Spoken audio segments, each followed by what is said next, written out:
Hello everybody, welcome back to the Mama Brick channel. So today we want to talk about Bitcoin and what has been going on, at least in brief. We want to talk about the exciting news that has been happening around one of my favorite projects. This project that ties artificial intelligence, machine learning, and interesting game theories around the blockchain space. This is Fetch.ai. So with their multi-agent systems, autonomous economic agents, and the interest they have with interoperability and some of the agents that they've released. So I'm not going to talk about all that, but just to summarize what this project is doing and why I'm very interested in it. So when it comes to Bitcoin, we've seen a surge in the price of Bitcoin to close to $40,000. Actually, let's see. I think it has retraced back. So when we use coin market cap, there's other, so Bitcoin currently is at 39,948. We're looking at an asset class that was not a few days ago close to that. I think went below $30,000. So there's been a couple of events that led to the change in sentiment of this. There was the rumors that Amazon was going to accept Bitcoin. I think they've denied those rumors, but at least we know they've hired a technical person that's a specialist in the blockchain space. So they're very interested in that, and what company wouldn't be. And we look at also, but that happened later. We look at the Grayscale fund. So Grayscale is this organization within the United States that offers something that's closest to what you would refer to as an ETF or exchange traded fund. So essentially they sell shares to particular investors that then give them that exposure to Bitcoin and some other cryptocurrencies that they offer within their Grayscale fund. So the fear that was existing was that Grayscale was going to issue out these shares back to the owners, and this, given the magnitude or the amount of money that these shares represent, the community was scared that there was going to be a massive sell-off that's going to further really push that Bitcoin price down. And especially the fact that Bitcoin was already in a negative downtrend. But some people were claiming that it's possible that the price was already priced in. The same way you buy news and you buy the news and you buy the rumors and sell the news, it's the same way you can do that the opposite side. So in the opposite way. So essentially the price, some people were claiming that, or suggesting that it might have already been priced in, and I think that could have been the case, because we see some of these positive articles in the sense that Grayscale, or the investors within the Grayscale organization, or those that are participating, they are moving towards repurchasing some of their shares and buying more of this fund, as opposed to exiting and running out of the market. And we can see an increased positive interest from institutions and individuals or high net worth individuals, and every other individual that's paying attention. We've seen an interest in Bitcoin and other cryptocurrencies. So there has been a positive change within the sentiment in the cryptocurrency space. For some reason, these things always happen out of the blue. So we can see here, Senator Warren urges Treasury Secretary Yellen to combat rising crypto threats. Obviously, I'm not going to read this article, but we can see this quote here. So as the demand of cryptocurrencies continues to grow and these assets become more embedded in our financial system, consumers, the environment, and our official system are under growing threat. Now, the thing is, allowing the cryptocurrency space to mature on its own, and then creating an environment where the users themselves can start to recognize the things that are not good for them within this space. So the threats that they face when it comes to hacking your own personal funds being hacked, or the idea of being in control of your own personal funds. But it's interesting how they still trying to use this language as threats, because when it comes to cryptocurrencies, it really depends on your own personal vested interest, or the ability to do research in what some of the security measures are, and also being a normal person that really wants to stay on the right side of the law. I don't think people are willing to really venture out and do things that are devious, especially with the technology that's not properly understood, and there's better chances of being tracked when you use Bitcoin. But it's understandable the regulators want to see how to regulate this space, given how complex the whole monetary, how it would affect the monetary and fiscal policies and the whole monetary landscape, and how governments really design policy around money and how money is channeled. But with growing fears of things like inflation within the economy, increased inflation, and other financial difficulties that are going on, I think people are looking for alternatives to escape negative interest rates from banks, to escape other asset classes that are yielding negative returns. It's a very sensitive time. So the regulators trying to play their part, but as well as the people that may not necessarily trust their own systems, maybe depending on which location you come from. Cryptocurrencies might seen as a more secure hedge of what you're trying to do than what is in place right now with traditional finance. We see other news like the CEO of Binance, which is one of the biggest exchanges in the world, has been under heavy scrutiny in the past couple of days because we've seen different attacks from the UK. I'm not sure if Canada as well, but especially from the UK and some other countries really trying to clamp down on the regulation of Binance. And to the point that the CEO of Binance, he's a very down-to-earth guy. When you listen to his interviews, the way he speaks, where he wants to go, he left a lot behind to try and really build a platform out there that would be more positive to the whole ecosystem. And I think Binance has done quite well for the whole crypto ecosystem. So he's willing to step down from his position of CEO and to maybe have someone in there that would be a better asset as far as navigating the regulatory frameworks around different countries is concerned. Maybe someone who's more knowledgeable and ideally probably more influential in the field of regulation and navigating that landscape.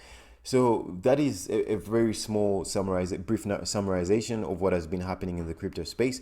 And of course, some of the best news that we've come across, very, very exciting news. We see that Fetch.ai has finally got listed on Coinbase. So if you're an area that traded now, your personal perception of this news in terms of the acceptance of institutions, that remains a personal thing. Whether you think, Coinbase, it's a big thing because it brings attention to the Fetch.ai ecosystem. And as we know, most people, I think, would prefer to hold their funds in custodial institutions like Coinbase and Binance. And hopefully those institutions will be secure in the future, because a lot of people are scared of managing their own fees. And with time, as these platforms grow and they provide a better embedded use cases like DeFi and other functionalities that can build onto the blockchain ecosystem, I think it will be good in the future. But despite all that, the attention that this brings to the Fed token, the legitimacy that adds to the Fed token, and you try making your own token and have it listed on Coinbase. It's not a very easy thing. So this is very exciting news. Congratulations to the Fed team. Congratulations to the community for this massive milestone that we've reached, and very exciting, very, very exciting stuff. And of course, there was this conversation here. There was a crowdcast between Fetch.ai and the IOTA, one of the representatives of IOTA ecosystem, just catching us up on what has been going on. And as I've been emphasizing on this video, the main focus, the main reason as to why Fetch is interested in IOTA is the ability to stream data, the ability to stream microtransactions, and to have that data streaming in an Oracle type of way. So in other words, if you want an agent to get live feed data from something, or a sort of a continuous flow of data from something, not just monetary data, streaming transactions, not just streaming microtransactions, but also having a continuous stream of data. That's something that could really, really, really accelerate the power of the Fetch.ai ecosystem and the Fed agents themselves. So the combination of the technology that IOTA brings and the combination of autonomous economic agents that are blockchain agnostic and their ability to, they're also language agnostic. You can use any language within them. I think IOTA uses something else, but the Fetch agents are predominantly Python. They're Python based, though you can really program any language within those agents, and they should be able to communicate, because it's all about the logic. It's all about that ability to have your if and else statements in there to create that a mathematical hierarchy that allows the agent to communicate. But at the same time, the purpose of the agents is to be able to autonomously make decisions on their own. So agents should be able to depend on what the owner wants, but they should also be able to make their own decisions given a situation. Because you don't want to tell an agent something and it continuously attempts to do that one thing whilst bringing back false data, and you have your agent stuck in a continuous forever loop of, I don't know, of distraction. So you want an agent to notice that what it's doing isn't the right thing, to be able to change its path. And that's where the autonomy comes in. That's where the ability of these agents to be smart and make everything else smart, that's where it comes in. So we're seeing a lot of developments around the Fetch.ai ecosystem. We're waiting for collective learning. We're waiting for their news about the NFTs, and their collective learning framework essentially utilizes machine learning and artificial intelligence, and all the algorithms that can be programmed into that, and the utilization of those weights to be shared within parties that are interested in having an accurate view of their data. So by having access to these shared weights, you have these different ecosystems or parties or institutions being able to train their data in the most accurate way as possible, whilst maintaining the privacy of the parties from which that data has been extracted. So there's a lot of things that's going on within the Fetch.ai ecosystem that we're all very excited about, and that's why we spent so many years looking at this project, because it has a very huge competitive advantage, and it's a one-of-a-kind project that's really trying to innovate within the cryptocurrency space, fusing the physical world and the digital world within the cryptocurrency space. So very, very excited to see where things are going. Yeah, so and there's this article. This is amazing. I think this is the guy that did some other agent thing, which is the Hegenic. I think I read this a couple of months ago. This could be the same guy. He did the Hegenics, was doing something to do with Hegenics, and I think he was doing a postgraduate degree in Hegenic contracts, and he was trying to utilize Fetch.ai agents themselves. So we see this person writing an article which is titled "Autonomously Farming Sushi on Polygon with Fetch.ai." So this person created with Polygon and Sushi, because Sushiswap supports the Polygon network as a Ethereum layer 2 scaling solution. So this person was able to deposit liquidity on different pairs. I think the Matic token, which is a Polygon native Matic token, and I think the Sushiswap token. I can't really remember. I guess wrapped Ethereum with Matic. So they created that liquidity pool. They provided liquidity. He said he put like $40 worth, and then created an agent. So he asked himself, can I use AEAs or autonomous economic agents on the Polygon network?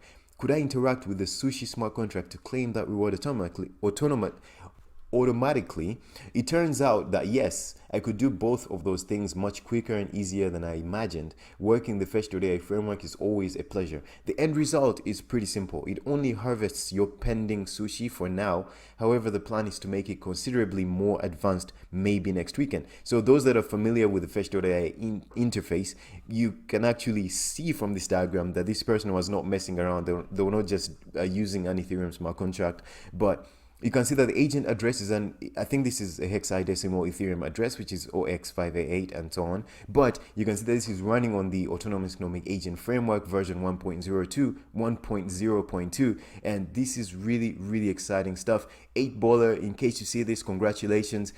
Please reach out if you want to have an interview, you want to talk more about this on Twitter, on YouTube. The community will be very, very excited to hear more about this, especially from the horse's mouth, and to just find out, talk about this. And if you're the same guy that did the Hegenic contract, it may be a different person, but if you're the one, that would be also really, really exciting and helpful for you to go into a segue into that as well, to keep us posted on what is happening on that front. But otherwise, congratulations. This is really exciting that you're showing these use cases that can be really diversified within the Fetch ecosystem, or that can be taken beyond the Fetch ecosystem and used onto platforms like Sushiswap. Though in the past we've also seen Fetch.ai itself build an agent DeFi management system that helps with especially stop losses, and that can help with rug pools and other things by interacting with the smart contract that's providing liquidity and helping the user to extract that liquidity automatically, which is essentially making the smart contract really smart. So the last thing I want to talk about is key dates to note in the Fetch.ai ecosystem, which is the smart contracts that were supposed to be migrated from the Ethereum smart contract to the Fetch.ai mainnet has been further pushed. There's a video I made a couple of probably months back, saying that the Fetch.ai team needs to really be careful with this migration contract, and they don't need to rush it, because if anything goes wrong, fixing it will take way more energy than getting it right the first time. But in this article, so even if they push the migration contracts, I can see the dates. You can do this manually if you want to do it now on your own, but they've pushed Tuesday 31st of August will be Atomix program ends. So the Atomix program where they were giving the rewards in Atomix, as per staking on the Ethereum mainnet. Then Monday 13th of September, old staking contract tombstones. And then Wednesday 15th of September, new date for migration. So they've pushed it like a month and a half in the future, but that's okay as long as they're doing the right thing. As long as nothing goes wrong in the middle, it's okay. They can take their time. And in the article, they also talk about how the testnet they've been running has been successful. So it seems things are going well. They just want to be sure that they're at par with the Mobix airdrops. They want to make sure the Mobix people are ready. They want to make sure any other players that want to do something vital before this migration happens, they actually do what they're doing and get it done, and also themselves make sure that they're 110% ready for this. So essentially, that's all I wanted to bring to you guys today. A few updates around Bitcoin and how it's been moving up, the surge in price and some of the factors that could have led to that, and as well as this very exciting news around the Fetch.ai ecosystem, the community, people building stuff. Fetch.ai, you can now be traded on Coinbase. That's big, guys. That's very big. And we see the migration contract being stalled and moved to a future date, which is okay, because you can always do it manually if you want to migrate your tokens and start mining those nice Fetch rewards on the mainnet. So guys, that is the update for now. Anything else with the testnet that I find out, I'll bring it to you, and hopefully that will be very exciting to also participate in that, because it helps the team to know that the community is watching and excited about everything that's going on. So guys, that's the update I wanted to bring you guys today. Hope you enjoyed, hope you learned something. I always do, and hope to see you on the next one, guys. Bye bye.